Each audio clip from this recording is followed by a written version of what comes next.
History laid the foundation that informs our conversation. Welcome to the classroom. from the church to the streets and even in the suites and all around the world. I'm gonna keep it real in the classroom. Fannie Lou's classroom. Fannie Lou's classroom. Fannie Lou's classroom. And good afternoon. I'm super excited about episode 12 today as we talk about Freedom Summer so that we might never forget the sacrifices and certainly the road that was paved for us in order to secure our freedoms, particularly our freedoms around voting rights. So we're excited about today's podcast, and to remember to like us on Facebook, to like us on Instagram, subscribe on YouTube, and make sure you hit the notification button so that you can be notified when we go live every Thursday at 12 o'clock. And make sure you tell everyone you know about Fannie Lou's Classroom. And as always, we want to give a big shout out to our all-female production crew. We have Roche and Brooke as our engineers. We want to give it up for them. And of course, you know, we have Shanika in the house as well today. Cheryl will be on her way momentarily. And then, of course, I am your host, Reverend D.A. So we're excited to have you. And I'm super excited about the guests we have today. And I think you're going to enjoy today's show. It's going to be full of a lot of history. It's going to be a lot of informative information on what we might think about as it relates to the midterm elections. And you just never know what else might show up on Fannie Lou's Classroom. So definitely settle in. And now let's step into Fannie's class for just a moment so we can set the tone for our conversation today. In Fannie Lou's class. Now don't you dare be late. We need retention, not detention. So as we think about Freedom Summer, one of the things we want to bring attention to is certainly what they call freedom schools in the 1960s, and particularly in 1964 in the state of Mississippi, over 40 freedom schools were established. And they primarily were established to counter the sharecropping education that many black folks received, including poor whites. And so they taught math, reading, writing, history, and civic lessons. The idea being to equip people to be prepared to be political actors, whether that was an elected official, whether that was a voter, whether that was an organizer. They took the responsibility of creating these freedom schools in places where people were not being educated, and to educate them to understand their rights, but more than understand their rights, but to understand the power they already had and how they used that power, not for death-dealing power that they were up against every day, but for life-giving power. And so for that, for the Student Nonviolent Coordinating Committee, led by the major, courageous Ella Baker, we give thanks for Freedom Schools. We'll give thanks for Freedom Summer. And we're going to jump right in and have a conversation around Freedom Summer and what that means for us now in the early part of the 21st century. And so what I want to do is start off by introducing our amazing guests on today. I think you are going to be so blessed by both of them. So I'll start with my good friend, and I'm going to say political strategist extraordinaire, but she actually does a lot more than that. But let me read her brief bio of both guests, and you can go underneath the link and you can get their full bios in the link below. But for the abbreviated portion, we have Aisha McClendon. Aisha is a Democratic strategist who has built a respected career engaging in communities that are often overlooked in state and national politics. A veteran presidential campaign operative, she began her career with the William J. Clinton presidential administration, advised on presidential campaigns since 2008. I was going to say 1968. No. Sorry. Served as a regional constituency director for Mike Bloomberg in 2020, national director of African American outreach for Beto for America. After serving as a fundraiser for some of the largest nonprofits in the DFW area, Aisha went back into public service and became chief of staff of senior Texas legislator, then served as a national constituency director for Vote America. In this voter engagement organization, she organized to ensure high voter turnout in 2020.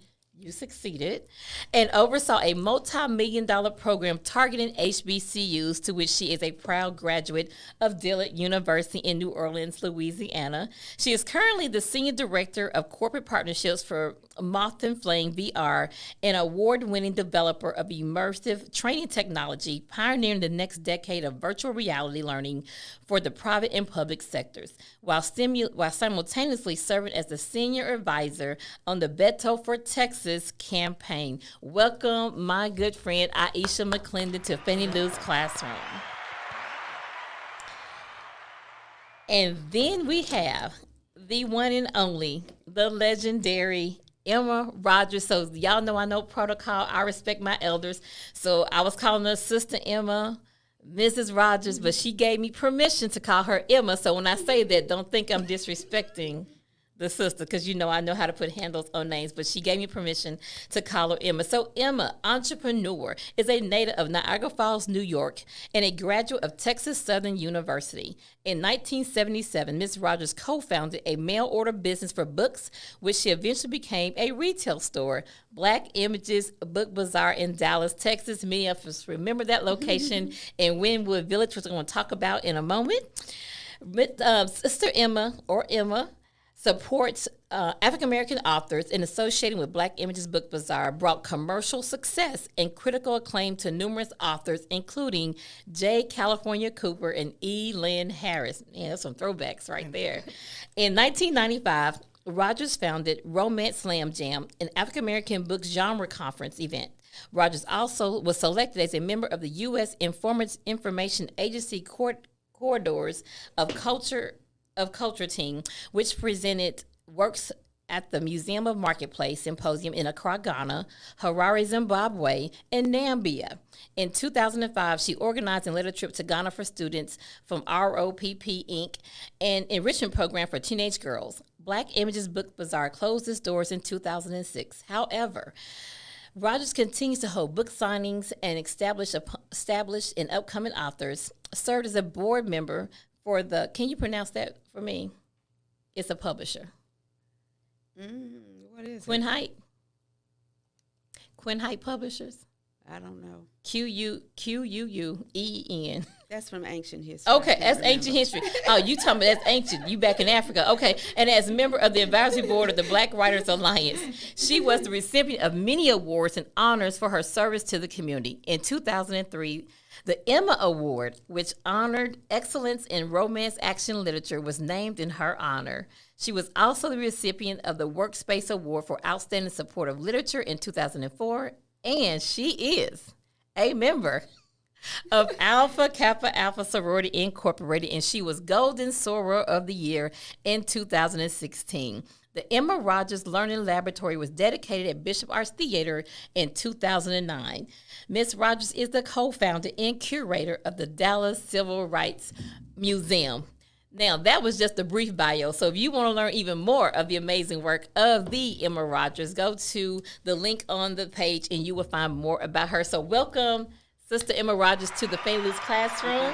I'm so excited. So we'll just kind of jump right in. But the first thing I want to say, Emma, this was back in the day, right? When I first moved to Dallas, I was young, early 20s, and I found Black Images Book Bazaar in Wynwood Village. This is the first book.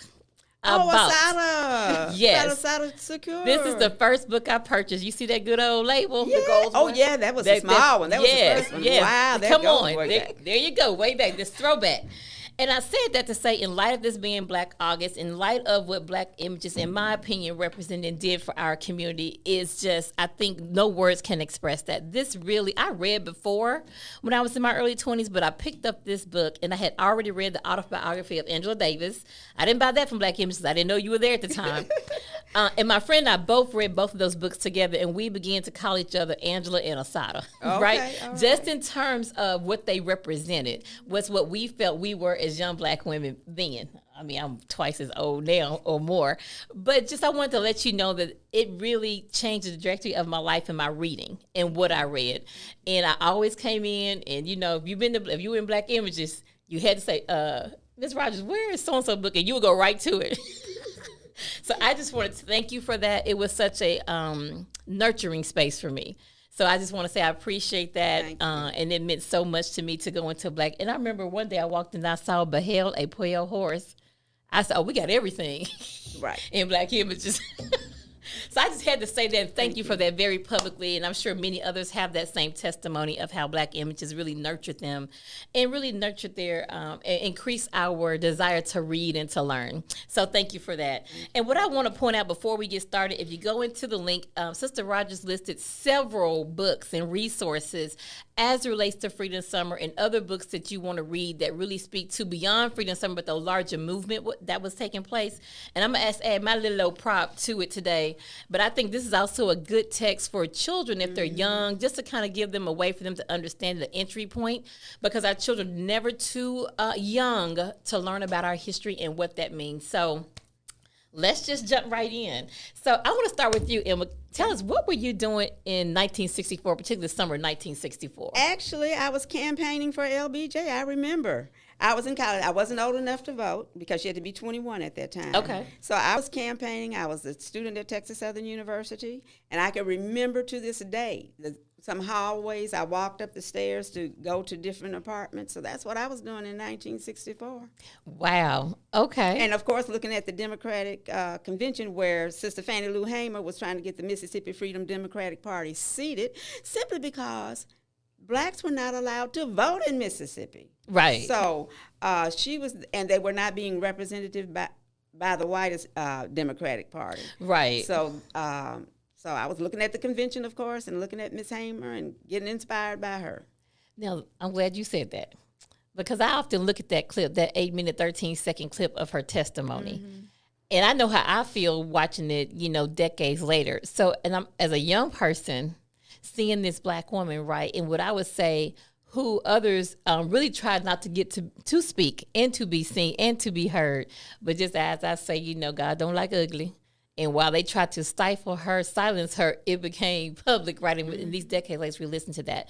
So tell me, what, after you saw that in real time, and you were campaigning for LBJ, because I'm trying to see, you're campaigning for LBJ, and on the other hand, you have what's going on down in Mississippi.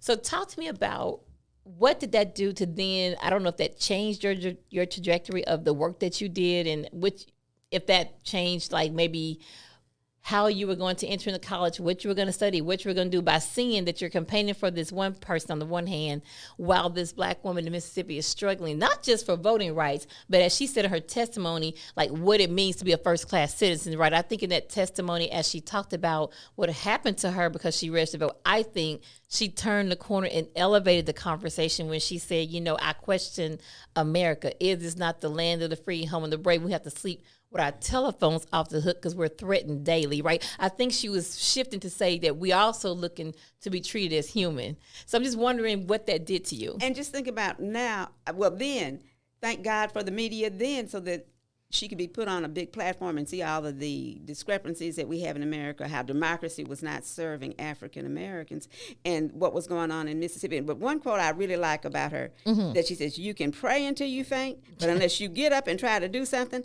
God is not going to put it in your lap. So that, just seeing her on television inspired me more, because my parents paid, and in fact, we were still paying poll tax in Texas in 1964, okay?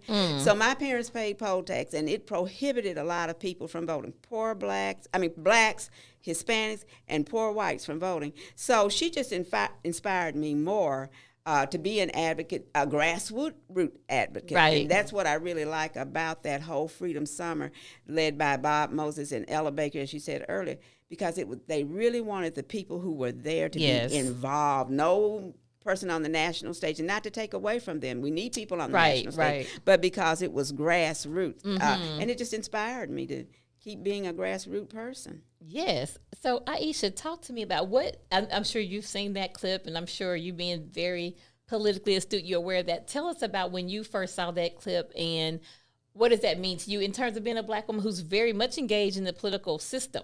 Not just the process, you're involved in the political system itself, to know what she did. And then you're in this very system that she was really advocating, right, that we have right to be a part of.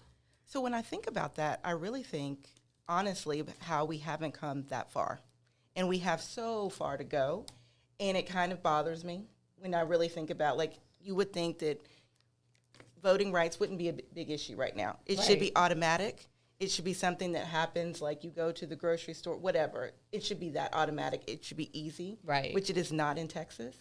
And so it really makes me think about what do we need to do and why are we still having to figure out the same things out all these years later? Right.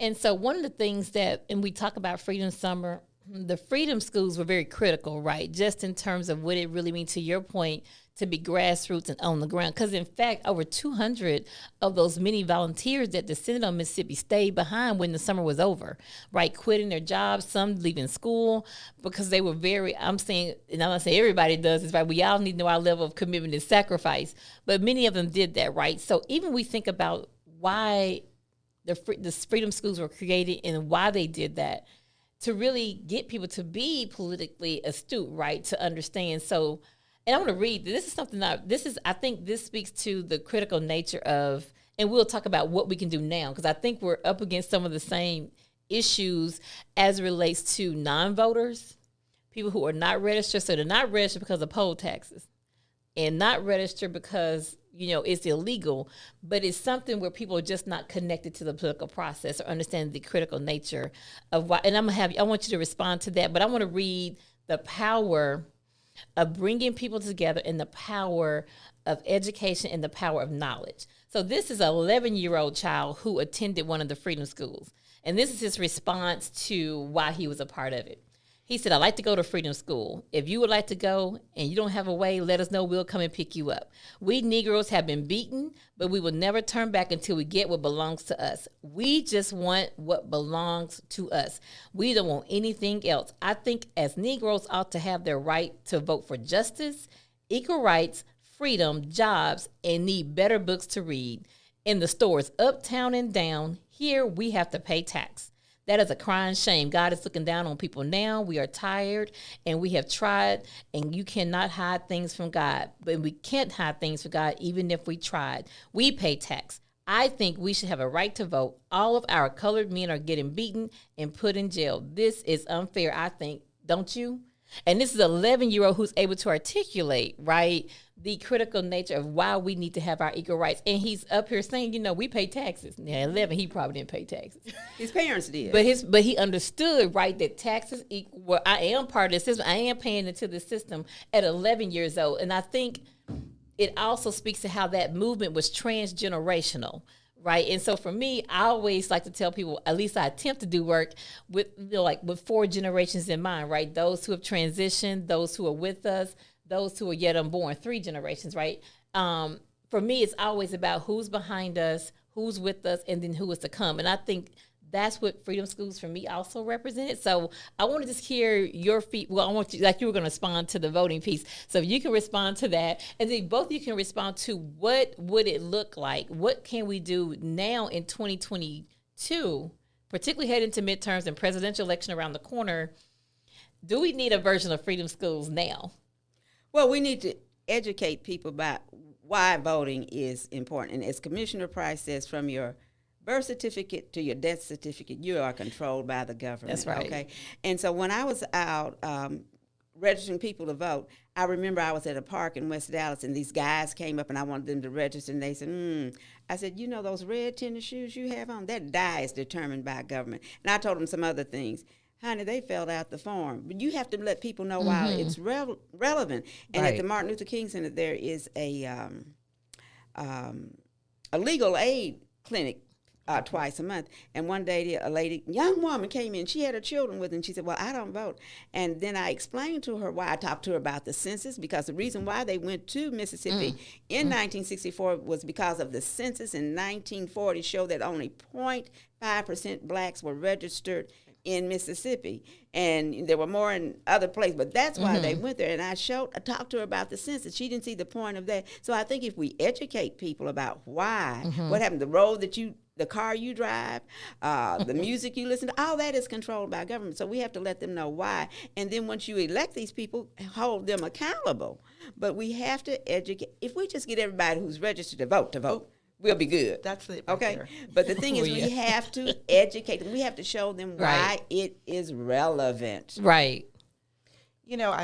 What's really important to me is you said that everybody who's registered goes to vote. Because when you look at all of these elections, and let me just say, presidential elections are extremely important. They are very, very important. But really, the things that impact you on a That's day-to-day right. basis That's right. are local. That's right. And people, those are the ones that the registered people will not go vote at the local elections. That's, your taxes, your that you're paying into for your kid's school, Right. where there's going to be lights on your That's streets. right. That's what's really impacting you on a day-to-day basis. So yes, I want you to go vote for your president, but I really want you to go vote for your city council, your board of education. All of those things are really important. judges. Your judges. Judges. If we, the judges really impact people of color, who's going to jail, how long they're getting probation, That's all right. of those things. And people just think that's not important. And you've got to go. And you've got to make sure that your neighbor goes, that your kids go, that they're registered. There's really, I went to a private school. I thought everyone got registered at school. I didn't know until I went to college that you didn't get registered at high school. I just thought that was a normal. That's normal, That was right. a normal thing. I went to Catholic high school here in Dallas, and that needs to be the norm. It needs to be something that everyone goes to do. We need to celebrate when people go get registered to vote. Like on their birthday, I always have the kids to Yes. promise me a few months before your birthday, you will register to vote. Register.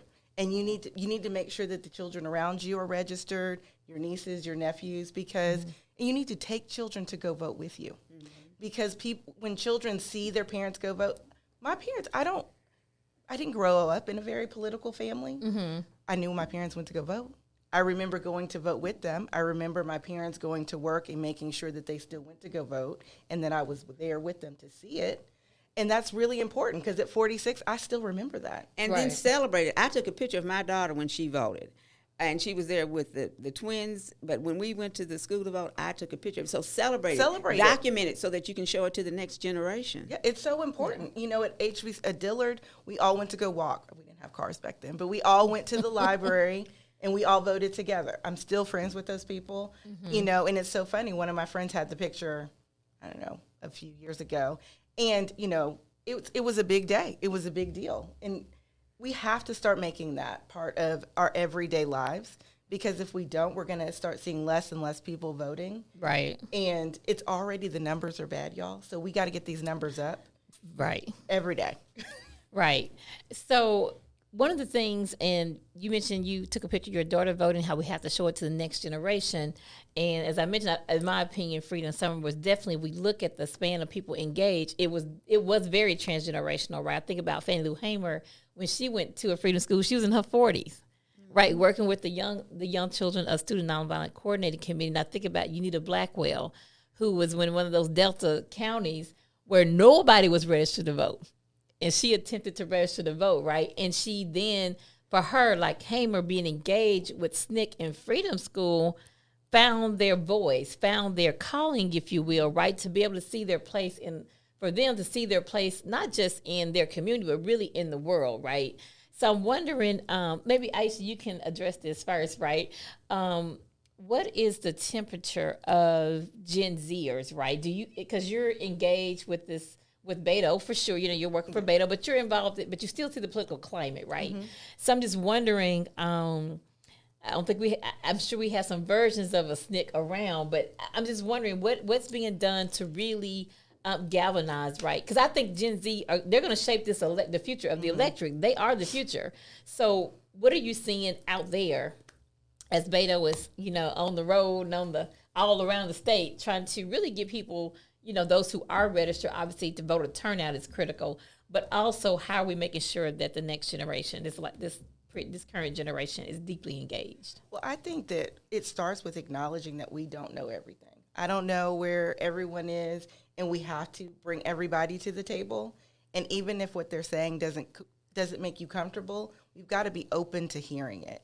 Because if we're always doing things that's comfortable to me at Right. 46, it is not comfortable to a 21-year-old. They're not listening to the same music. They're not going to the same places as it should be.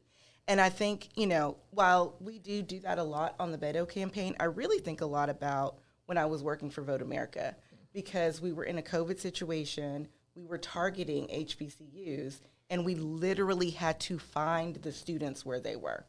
So you could have a student who was on campus one day and then figuring out, okay, well, you're now back in Texas. How do you transfer your registration, and how do we figure out how to do that? And making them listen to you long enough which could be, like a TikTok or something like that. Yeah. Which I'm not good at. But you've got to figure it out and you've got to be open to doing things a little differently because attention spans are a little different than they were, and the way they communicate is different. And I think you also have to have young people going out Totally. to do that, because through the sorority before COVID, we would go out, and then independently we would go out. And my daughter went to a club and registered people there to vote, because people are moving to Dallas every day, Right. moving to Texas every day. Every day. And they were so thankful that they were there registering to vote. So I think we need to have our young people, like that 11-year-old was talking. Yes. We need our young people doing the same Right. thing. High school students, and it can't be just college students. You've got to go to the high schools, get them when they're excited, and teach them how to do these things. If we're not teaching them, how do we expect them to keep doing it, to keep this alive? Right. So, are either one of you aware of any organization that is moving in the spirit of a SNCC, for example, right? Where the initiative is strictly targeted around pulling people in to go through a and I know, as you said, attention spans are different now than then, right? But and I know now it may be virtual, but I'm just wondering, where can we point people to, because this is what I think, with TikTok, Twitter, all social media, absolutely critical. It's a way to engage, but it also can be a way of people to be dumbed down. And this is what I mean by we get snippets of something and not know the full totality of something. So we may be making decisions to engage, not to engage, really not knowing all of what we need to know, because everything can't be learned in one tweet or in one TikTok, right? So I'm just wondering. Well, there's some music. I'll give you a playlist that I walk every day, 4 miles, 7 days a week. Okay. Okay. So I listen to everything, and my accountability partner is shocked that I listen to rap. But there's some great music that talk about voting, that talks about the situation that we're in, the things that we've been denied, how we've been disenfranchised. So I'll send you a playlist of music. I think about my favorite, Mutiny. I can't think of the artist. Common has some good music out. So there's some good music out there. There's some rappers out there really hitting it on the head. Yes, I think to your point is, how do we bring all the resources we have to bear and make sure they're accessible and everybody knows about it? Because what I often find is what I call the conscious rap, the conscious hip hop, what I grew up on. It's changed since what I grew up on for the most part. That's not what you necessarily get heard in rotation on the main radio stations, right? So it's also, how can we, I just always think about where can we, and I know some people, because you're listening to it, I listen to it, you probably listen to some of it. I'm just always wondering, where can we look back 20 years, 30, 50 years from now and say, man, well, during this period, you could really see where people galvanized, right? Where they were able to really focus and to come together using whatever. It could be using social media. I think also we need to think that coming together looks different. Right. So it's not going to always be we're in the same place physically. Right. We might be on Zoom. The other thing is, I think everybody, I want to go back to, I don't know who said it, but everybody has a role. My role is going to be different from your That's role. right. Your role is going to be different from mine. And so I think a lot about, I don't remember what year it was, Danielle, but we were doing a project with Black Voters Matter. And I don't remember what year it was. But that's a role, because they went into communities where people were not registered. Right. And you looked at, how do you get them registered, and how do you you've got to get them out of the house. But to your point, I can look back and say, I think it was first year, was COVID, 2019? I think so. So it had to be 2020. Yeah. So I can look back and say, in the summer of 2020, Black Voters Matter took this big old bus wrapped that was wrapped, where you could see Black Voters Matter. They had paraphernalia, they had music, they had food, they had education. Like, I can point to that. So you understand what I'm saying? Like, to your point, it's not going to look the same. And that's what I'm trying to get at. I wonder how we can, radically imagine what does it like for us to gather. And that gathering, to your point, is going to look different than Freedom Summer. But I think Freedom Summer has lessons we can pick from and learn and rearrange, right? Oh, totally. And have a different iteration of that. And it could be out there, and I'm just not aware of it. But it's just something I like to think about. And not just elections, but, for me, it's how do we really organize around many of the issues that impact our communities every day, which is why we're asking you to go vote for those you can hold accountable, right, who have agendas that look for your community to have access to life-giving, life-sustaining resources, right? That is, It's not just go vote. That's for me. When I tell people go vote, I don't want you to go just to go do it. I really want you to be informed and make sure you're I do it. I prepare a cheat sheet. Okay, I have Yeah, people who I mean, call me. You should. Yes. And I did. I remember in 2014 I did because we had 16 contentious judicial races. Yes. And then I wasn't going to do it again. And then I have my young doctor, OBGYN, and she said, Miss Emma, you preparing the shit? And then I'll have some people call me, like Yes. from my alumni association. Annie Shields is really good about calling me about that. But you have to help them. Yes. And let them, and then also let them know about early voting. That is so critical Yes. to let them know about that. No, you are. Oh, I get plenty of calls. While they at the poll, I'm getting ready to go vote. I'm like, oh well. What county are you What at? you, What right, are you doing? What do you have? Right. But to your point, I think, I guess for me, and this is just me, I guess part of me as an organizer, piece is I would love to have something a little more organized to where here, come and get, as opposed to waiting till you get to the poll. Because what if you can't reach me? Does that mean you're now going in there making uninformed decisions, voting for somebody who doesn't serve your interests? You're voting against your interests and not knowing. Or not voting it out. Or not voting it out. Exactly. Yeah. Exactly. So Or going in to vote and not voting the whole ticket. Right. Which is a really big issue in Dallas. Right. Right. It's not voting all the way down to the bottom. Right. Which is a no vote, which it can go toward the to the other candidate without you intentionally expecting to do that. But Reverend D.A., I like that. I like that. I've never called you that. I need to start calling you that too. I wanted to say that we have the Dallas Black Chamber of Commerce that's doing a lot of things, organizing a lot of things, and also the young adults of the Urban League. We don't have one night, but it's coming back in 2023. Good. And they're just a lot of people doing things. The Dallas Mavericks, the Dallas Wings, they have shirts about voting. So there are a lot of people out there doing something, trying to galvanize. Yes. And I would love, and maybe that's something, well, I don't have the capacity nor the bandwidth to take it on, but I would love to how we can centralize some of this so people can know where things are, right? Because we are so scattered, and even the age of social media where we're so hyper connected, those things are not necessarily connected. And I would love like a hub, right? Let me click on this voting thing. Oh, boom, Mavericks. But I'm just you're right. That's a good idea. Yeah, you go to the Mavericks. Oh, it gives you some more information. But we also have to have wherever people shop. What I'm gonna just say Victoria's Secret, but I can think of anything. But wherever people shop, and then look at this. We have to be connected with everything that everybody is associated with. At every level, whatever. Right, for sure. And I just think to your point you made earlier, because I think obviously in 1964 people understood the brunt, right, of empire much differently than we do now, because a lot of us have achieved quote unquote success, right? So then, it wasn't like you might have one or two people doing well, but for the most part, we all were in the same bag together, right? And so now I think perhaps because of I perceive access to resources, to places, maybe we don't feel like it's as critical as it really is. I think this upcoming midterm is huge. Okay, and a lot of people think, and I'm going to date myself, think everything is hunky-dory, okay? I'm going to be 78 next month, all right. All right, come on. Okay, but this is it.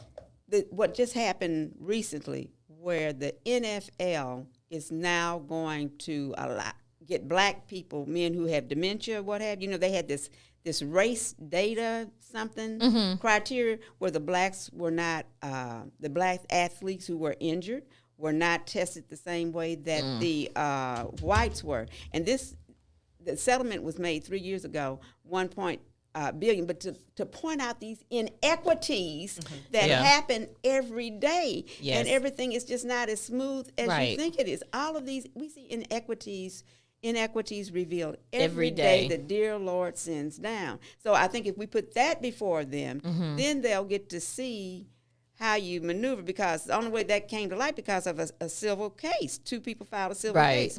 So now the blacks are now going to have access to that money that they're entitled to. And I guess to your point, and you can chime in on this, because I think that is the issue. Like, we have to be able to show where it's not as good as you think it is, right? And it's this idea of, even if you are quote unquote doing well, that doesn't mean everybody else that doesn't mean, and I used to tell people all the time, a long time ago, I did stuff around hunger and someone was asking me, well, why do you, worry about this? And why are you giving food here and here? I'm like, because you ate today doesn't mean everybody ate today. Right? So some of this is also, in my opinion, it is, for me, it is this hyper-capitalism and hyper-individualism, right? We're very consumeristic, so the idea is to get, and grab, and so some is to hoard, right? Mm-hmm. So I think we're so tethered to that, we're not seeing where we really are in trouble in the state of Texas. So let's take reproductive rights in the state of Texas. And that really, and we can even take that back to Fannie Lou Hamer, right? How she, against her will and knowledge, was given a hysterectomy, right? This idea around women not having agency over their bodies and you being able to vote for people who, right, who feel like you do when it comes to your reproductive rights, right? And so, and not making everything just about abortion either, right? Because we can talk about maternity mortality rate of Black women in Texas, which is rising. It's not going down. It's going up. It is. And we disproportionately represent those who die as a result of childbirth. So you want to say something? Yes. And it's not, we say that people say that this is a pro-life. They're not, they're pro-birth. Right. Because once they get here, they don't send them to preschool. They don't, let's start from the beginning, give the mother the nutrition she needs to have a successful pregnancy. And then once the baby gets here, there's not adequate child care for that baby or preschool for that child, and all the way up to education. So we're not in a pro-life, we're in a pro-birth.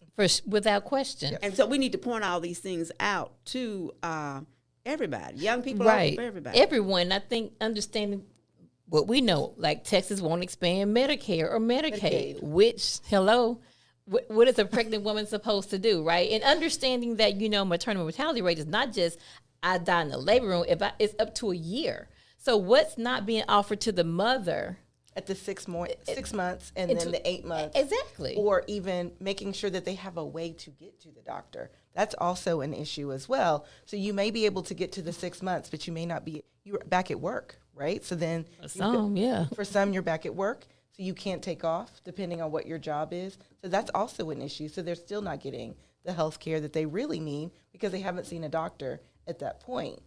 So, I love my state. I love Texas. But there are some things that we have to fix, and we can only fix that if we go vote. Right. And I see you were going to say something. I'm about to burst out of my I know. She's ready. Because, for example, with the census, California paid $200 million to educate their people to fill out the census. Right. Texas paid 0 cents. And then they wondered why our numbers were so low or why they couldn't get people to respond. Even when they went back out and were knocking on doors, people still weren't opening the door. Well, you didn't teach anybody anything about this. You didn't do any PSAs. You didn't make – and we should have had really good numbers because people were at home. Mm-hmm. They were actually at home.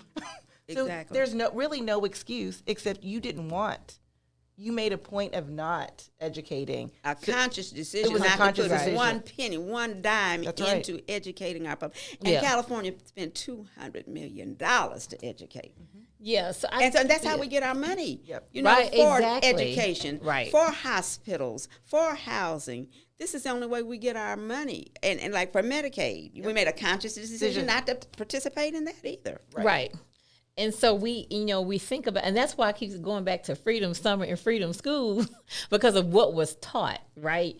And so how does that connect to why is that important now? What do we have now? The curriculum at the state level. So education was important because back then you had to take a test, right? And we know that students in Mississippi were the lowest, they got the worst education, all of those things. So I don't see us having freedom schools, but we need education, and we will always need education as long as we have these horrible laws that stop people from being able to vote and then stop people from really being able to know what to do. Because I really think it's done on purpose. For sure. And when I say freedom schools, I'm saying it can be called something totally different, but it has to be, because here it is, we have, you had your State Board of Education trying to push this curriculum, and whatever passes is going to sit there for 10 years. Whatever's put in the books, the rest of the country will buy the books, right? Because we're the biggest purchaser, so the rest of the country will follow. So where does the truth get taught? And I just heard on the news this morning, there's a school district in our Metroplex that they had banned book month is coming up next week, Right. next month in September. But they decided to ban some books that had been, everybody had approved, The Bluest Eye, some other books. But now they have 3 new board members who are from the Christian right. See. And they're advocating taking those books out again. And the parents are irate because the citizens, the parents who support that system made a decision that these books should be put back Right. in. Right. So I say Texas want to keep us barefoot, pregnant, and ignorant. Right. It's true. That, amen. And Aisha, because that is where we are, for real, like for real. And so I guess that's my biggest concern is, maybe it's maybe it's a rebirth of Black images in a different way. I love it. Where we are really, and here it is, where not just children and the youth come and get educated. Because freedom schools, you had all ages of people coming. Your mother could come, your grandmother could come, your grandfather could come, your uncle could come. Because it's not just the young people who know the history. A lot of older folks don't know it either. And so I just think in order to, and this goes back around to be informed, engaged voters, you have to be educated not just on your voting rights. I think you have to be educated on how politics works. Yes. But How to your do things point, become a law? People don't know that either anymore. To your point, what impact? To your point, when you quoted Commissioner Price, right? And I said everything you do, down to what you pay for a slice of bread, is dictated by policy and or law, right? What you wash your body with. And everything. And that is set by somebody and somebody's, right? And it's our responsibility, individually and collectively, to understand what we envision for a thriving community. Now, does your elected official, does their vision match up to yours? And are you giving your power away because of it's just a name that's familiar to you, right? And so I think a lot of and it has to be ongoing, not just during election time. How do we kind of keep people engaged in creative ways all the time? And you may not even call it voter education, right? You're just Civics. Right. Just understanding that and understand that is how you really do use your people power and you build people power. That's how you build power, and that's how you change systems. Because if systems aren't changed, you'll continue to feel the brunt of that one way or the other, right? And so we say, okay, today's abortion right, so you're so pro-life, so you glad Roe v. Wade was overturned. Okay, got you. Now they're going to come down to something else it never stops. And I think people don't also understand that because it's not even about women. It's not about the babies. We know that. That's not why it was overturned. And so I think people have to also see that how the trajectory, we have to be able to look ahead to say, well, now, is Roe v. Wade today? What's next? And, of course, Clarence Thomas starts naming all the things that need to be addressed. It wasn't? Gay marriage. Gay marriage is next. And I'm trying to see who came back and said, I think it was Senator Cornyn maybe. I believe it was. He said, well, now let's go back and address Plessy v. Ferguson's vis-a-vis Brown versus Board of Education. You understand? So I'm saying people need to see that like, okay, well, now let's go look at all this stuff and just undo it.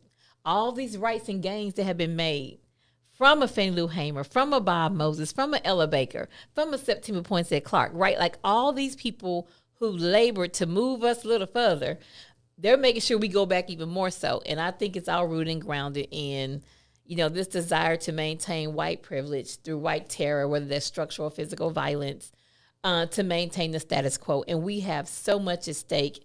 And I know we always say, this election is the most important ever, but this really is a very important election, right, as it relates to the state of Texas. So anything else you want to say in that regard before we move on? No, I think or anything else you want to say? I want to say that Freedom Summer began in 1964, and the first day, Cheney, Goodwin, and Schwerner had been there to investigate the burning of a freedom school. Mm-hmm. And they were a part of CORE, the Congress on Racial Equality. And they told the students then they could leave because this happened on the very first day, all right? And they stuck with it, as you pointed out. They were murdered on June 21st, 1964. Their bodies were found 44 days later in an earthen vat. And in searching for their bodies, the FBI coming out searching for their bodies. And I have the poster. We know you got some. Well, Oh, yeah, here we go. yes. Here's the Emma poster. came ready. Yes. Here's the poster. There of you them. go. But anyway, in searching for them, they found other bodies. They found two men they were able to identify, young boys, 19, and then 5 others they could not identify. But I think Mickey Schwerner's wife said it best. She's Jewish white person. She was part of CORE. She said if they had not been looking for those white boys, they never would have found those black boys. And I think Sweet Honey in the Rock has a great song that says, until the killing of black boys is treated the same way as white boys, we will not have peace until that comes. Right.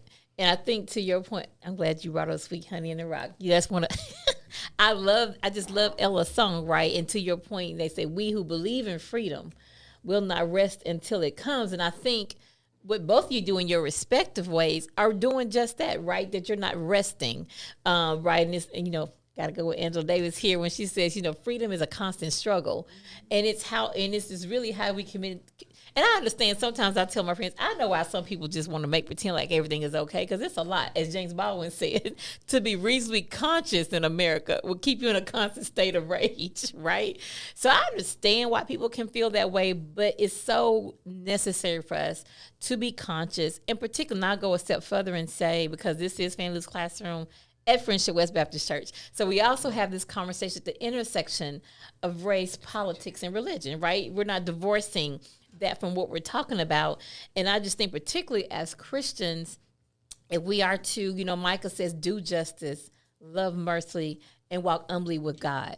So to do justice, for me, how I interpret that as a Christian is to have a just relationship with yourself first, have a just relationship with each other, and then have a just relationship with systems and institutions. And that means sometimes tearing down and building back up again. Sometimes that means disrupting. Sometimes it could be a fix. It all depends, right, on how deadly the policy is, how deadly the law is, how much we have to engage and resist. And I think Black resistance has always been a part of the Black church in terms of that prophetic Black church that was born in resistance, as Welcher says, right?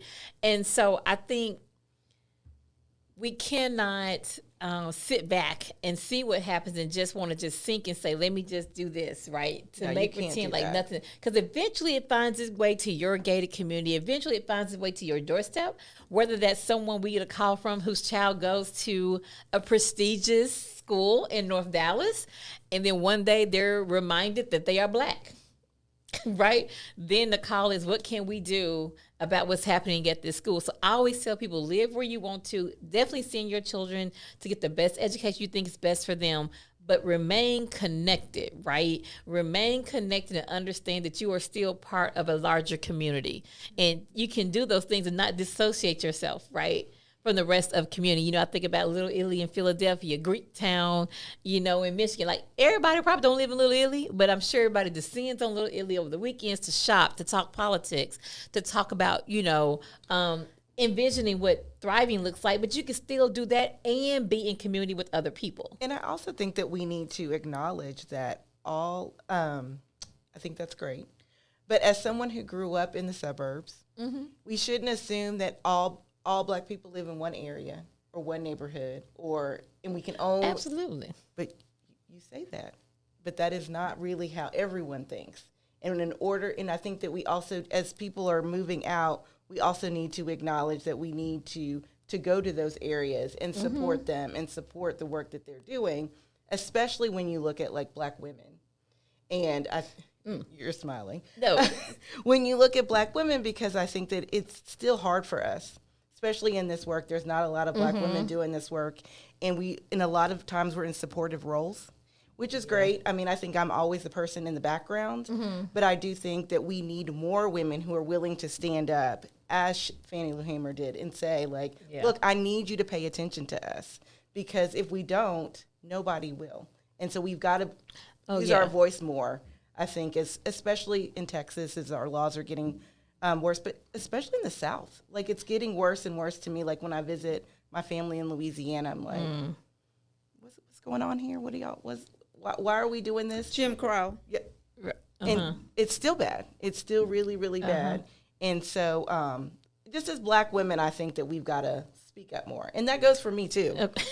Yeah. Like, I acknowledge that I am probably the worst at that, but we really, really have to. And I think, and sometimes, we get opposition from Black men, and that is a thing. That is a real thing. I have been disrespected sometimes, and it's Black men, and you have to kind of acknowledge that this is an issue, especially when it comes in this area. Yeah. Oh, for sure. And I was smiling because absolutely. And I think to your point, we are not a monolith. And I understand that, and I appreciate that, right? And I guess for me, it is this notion of still how are we definitely different? How are we, as Dr. Wright would say, our differences are not deficient. It's not a deficit. We're just different.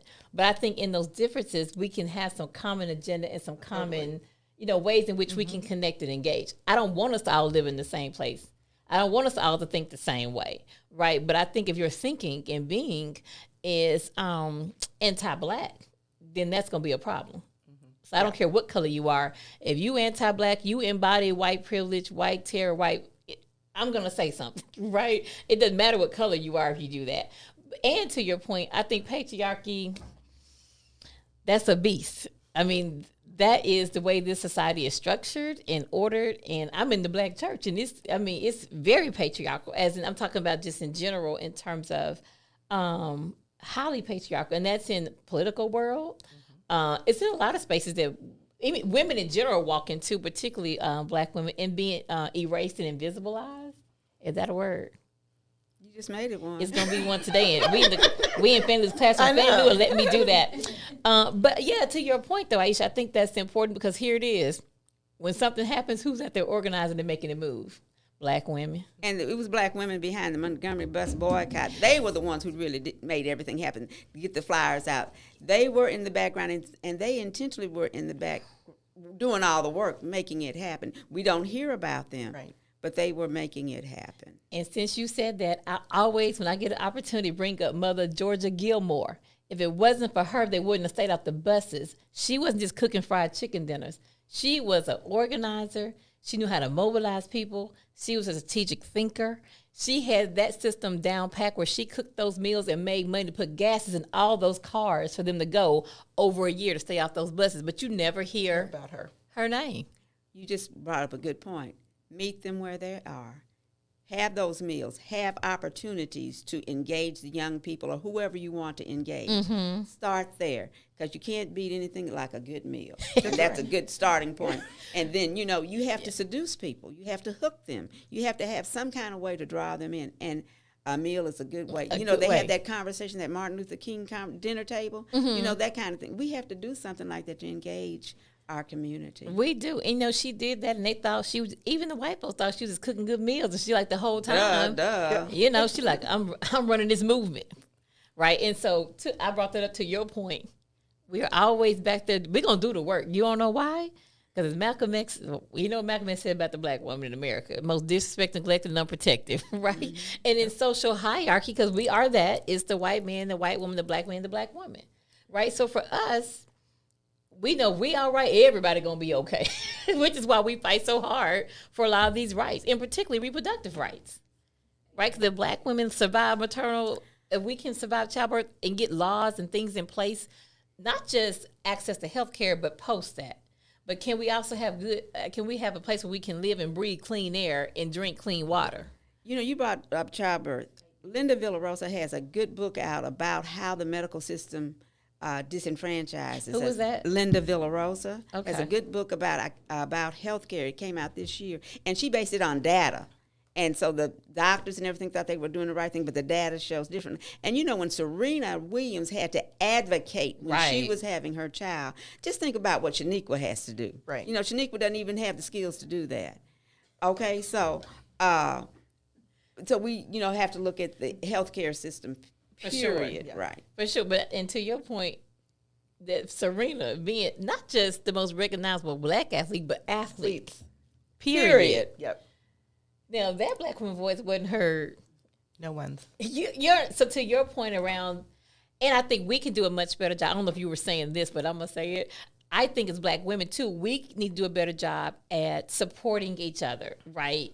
and not necessarily feeling like if somebody else is in that space that you got to take the light away. Like, where you have to shine.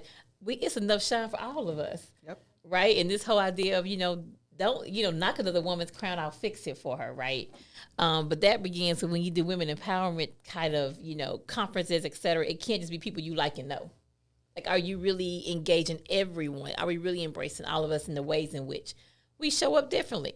Like, Aisha has a totally different background than I do growing up, right? But so we become good friends because, because I can learn from her and vice versa. It doesn't, just because she grew up, but we can do that. We can think if a person grew up a particular way or in an area, we don't necessarily want to connect.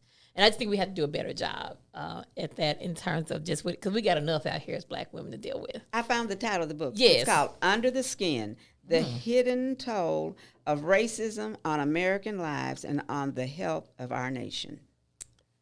One more time. Under the Skin, The Hidden Toll of Racism on American Lives and on the Health of Our Nation.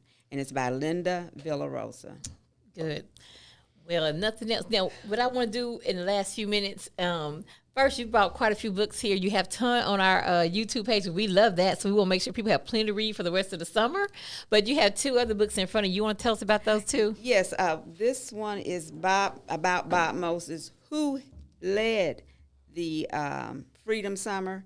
There were 700 students who came from all over the country, and it's Rob Moses, A Life in Civil Rights and Leadership at the Grassroots. And he really wanted to make sure that people at the grassroots had, that information. And then, of course, the book about the Mississippi burning civil rights murder conspiracy trial. Oh, and then, you know what? Something else you can look at, there's a video called Neshoba, because this happened. They were murdered in Neshoba County, near Philadelphia, Mississippi.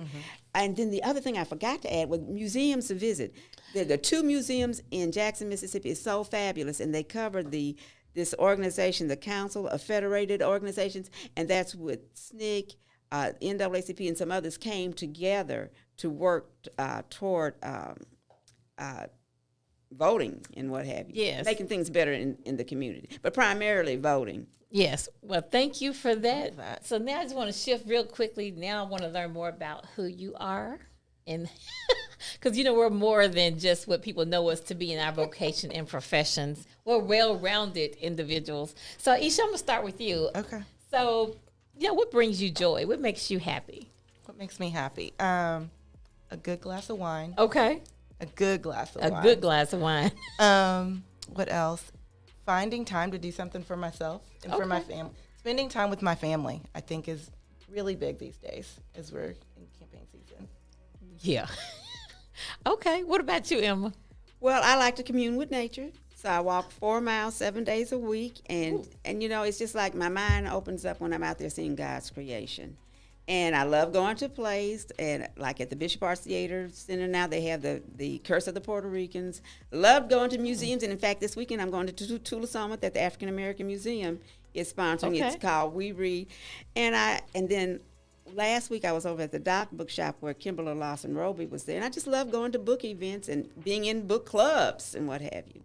Who would have thought you liked book clubs? Would have never thought that. Who would have never imagined that? And like Aisha said, of course, being with family. In fact, we're having a cousins weekend in Chicago. We're going to see Diana Ross. I love that. So and let me tell you what, COVID did one good thing. We have a family call every Saturday at 5:30 p.m. our time. And we've been doing this since April of 2020 because we were celebrating a cousin's birthday who was turning 50, Elisa Davis, in Chicago. And she said, if we can get together to toast, have a champagne toast for a birthday, we can get together and pray and give praise reports every week. So we've been doing this every Saturday at 5:30 since April of 2020. I love that. That's beautiful. Well, listen, time has gone by fast. Thank you, Aisha. Thank you, Emma. Can we thank our guest again for this episode of Fannie Lou's Classroom? I've thoroughly enjoyed having you in the studio. Hope to have you back again for some other topics because clearly we got a lot more we can talk about beyond this. But I at least wanted to give some type of homage to Freedom Summer because I think that, as Dr. Wright, I often quote him as he quotes Cornel West, we don't know our roots, R-O-O-T-S. We won't know our roots, R-O-U-T-E-S. And so I think it's always important never to forget what was done for us and what we might do to continue that legacy into what you said in a different way, just a different iteration. But as we said, we're still fighting for voting rights, even in 2022. And in Texas, you know, we have gone all the way back. We have dialed back. So now we have to go a lot further to catch back up. But I'm so excited about the two of you. I know we're in good hands going into midterms because you all are going to do your respective good work to make sure people turn out the vote. And whatever I can do to help out, just let a sister know. So we want to thank you for tuning in to this last edition of Fannie Lou's Classroom for this season. We're concluding season 1. And we look forward to season 2 kicking off in January. So until then, enjoy many of our replays and stay tuned for some great announcements over the next few months. And I will go ahead and tell you that we'll have a special Fannie Lou's Classroom on Thursday, October the 6th. It's Fannie Lou Hamer's birthday. So we'll pay a special tribute to her, as well as talk about, we'll be well in 30-day period of the midterm election. So we'll talk a little bit about that, but definitely come back and join us as we certainly honor the life and legacy of Fannie Lou Hamer. Until then, peace and blessings. From the church to